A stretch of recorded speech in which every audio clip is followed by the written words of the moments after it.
आतंकवादी हमलों में मारे गए लोगों के परिवार वालों के जख्मों पर मरहम लगाने के लिए सरकार ने बड़ा फैसला लिया है और अब जो जम्मू कश्मीर में जो भी लोग जिनके परिवार के लोग आतंकवादी हमलों में मारे गए हैं उनको अब यहाँ पर जो एमबीबीएस और बीडीएस की सीट्स होंगी उसमें यहाँ पर सरकार रिजर्वेशन देने जा रही है और इसी साल से रिजर्वेशन जो है वो मिलना भी शुरू हो जाएगा।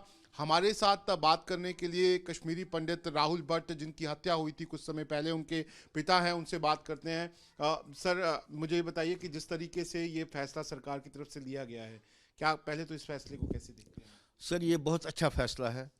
कम से कम गवर्नमेंट ने ये सोचा कि भाई उनकी बहबूद जो है विक्टिम फैमिलीज़ है उनके बारे में या उनकी फैमिली के बारे में सही सोचा जाए। ये एक बहुत अच्छा कदम है, इसको हम सराहना करते हैं।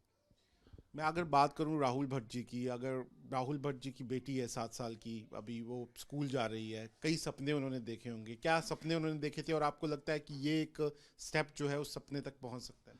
बिल्कुल सर, बिल्कुल पहुँचेगा। तो ये तो अच्छी बात है। कम से कम सपने देखने का हक जो है गरीब को है, तो कुदरती बात है विक्टिम फैमिली जो है ऑलरेडी पिसी होती है। तो हमें भी ये खुशी हो रही है कि कम से कम दरवाज़ा खुल गया, मेन डोर खुल गया। और हम यही चाहते हैं कि और स्ट्रीमों में और बाकी विंगों में भी रिजर्वेशन ऐसी ही दी जाए ताकि हर एक विक्टिम जो फैमिली है उसको मौका मिले किसी न किसी अदारे में जाने का। राहुल भट्ट जी की बात करूं तो वो क्या सोचते थे, उनके मन में क्या था अपने बच्चों को लेके, क्या उनके मन में करवाना चाहते थे बच्चे? अब सर, वो आपको पता ही है, जब बच्चा पैदा होता है तो वो सबसे पहले डॉक्टर, इंजीनियर, यही सपने होते हैं उनके दिल में।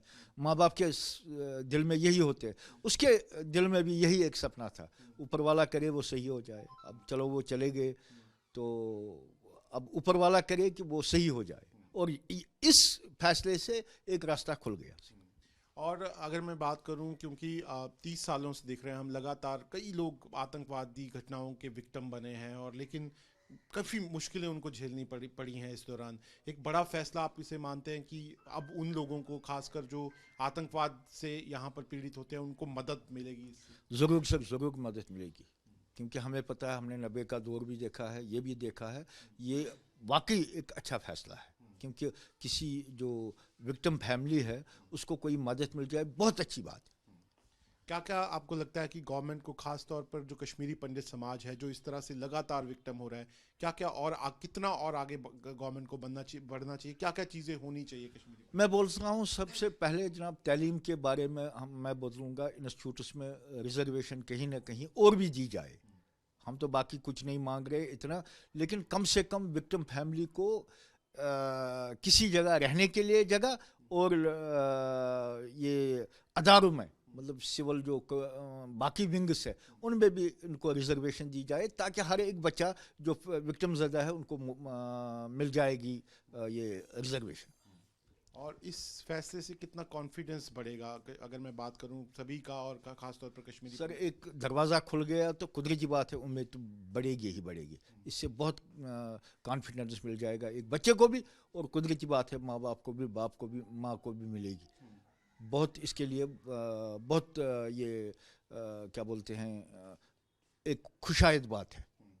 तो अब आपको लगता है कि ये जितने भी बच्चे हैं, खास तौर पर जिनके पेरेंट्स वो हो गए हैं, अब वो भी अपना मुस्तकबिल बना पाएंगे इसके, इस फैसले? बिल्कुल बिल्कुल बनाएंगे, बिल्कुल बनाएंगे। इसमें होना भी चाहिए था। चलो इतना हुआ तो मैं बोलता हूँ और भी कुछ, और भी बाकी विंगों में, बाकी अदारों में भी मिलना चाहिए रिजर्वेशन। तो आप देख सकते हैं, ये हैं राहुल भट्ट जी के पिता।